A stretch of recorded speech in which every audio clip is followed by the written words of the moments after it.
Ya, kwanza ni wapongeze wachezaji. Mechi haikuwa rahisi kama nilivyokuambia, timu walikuja kukaa sana nyuma. Kipindi cha kwanza kilikuwa ni kizuri sana kwetu sisi, tumeweza kukimiliki, tumetengeneza nafasi nyingi sana lakini hatuweza kutengeneza mabao. Kipindi cha pili kimekuwa kizuri, tumepata magoli mawili. Kwa hiyo mimi naweza kusema kwamba ni wapongeze wachezaji, pointi 3 muhimu zilikuwa ni muhimu sana kwetu sisi leo.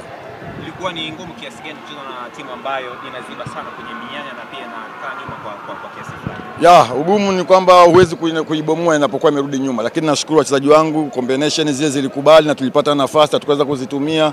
Half ya pili combination zilikubali na tulipata nafasi na tukaweza kuitumia. Kwa hiyo mimi niwapongeze wachezaji, wameweza kwenda kutokana na mchezo ulivyokuwepo. Na mchanga tumeziona kwenye mchezo huu leo, Semfuko na wengineo. Nini hasa kwenye uwanja wa mazoezi unaona kupitia hawa vijana? Ya, ni vijana wanakuja vizuri sana na kiukweli wamekuwa kinifresh hata mazoezini na ndio maana umeona leo tumewapa nafasi na hawakuweza kutuangusha. Kiukweli naweza kusema ni hazina kubwa sana kwetu sisi kwa sababu bado vijana na wanaweza kuwa ni msaada mkubwa sana kwa Simba kwa muda mrefu.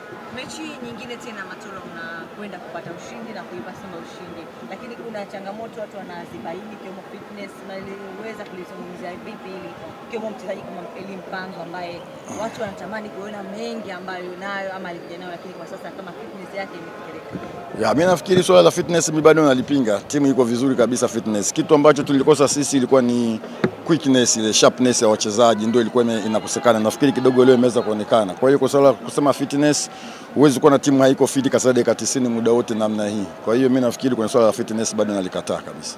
Unaona Simba ikifanya vizuri kwenye msimu huu tofauti na msimu mwingine uliopita, na watu wengine wanadai wanatamani ubakishwe hapo uendelee kuinua. Ya, mimi nafikiri ni mwanzo lakini tumekuwa tukienda vizuri sana. Kwa hiyo yote kwa yote mimi niwapongeze wachezaji na tushukuru kwa pointi 3 hizi muhimu. Wachezaji wa ndani wanaoperform vizuri wameonekana bwana Matola chini yako. Ya. Nini unafanya kuongeza kitu kwao? Wana kipaji na tumekuwa tuweza kuwasaidia uwanja wa mazoezi na ndio maana umeona wamekuwa tukiwapa nafasi na wenyewe wameweza kuonyesha kile kitu ambacho wanacho. Kwa hiyo mimi niwapongeze vijana wale wamekuwa na kipaji na wameweza kuonyesha vipaji vyao kwenye uwanja. Asante sana.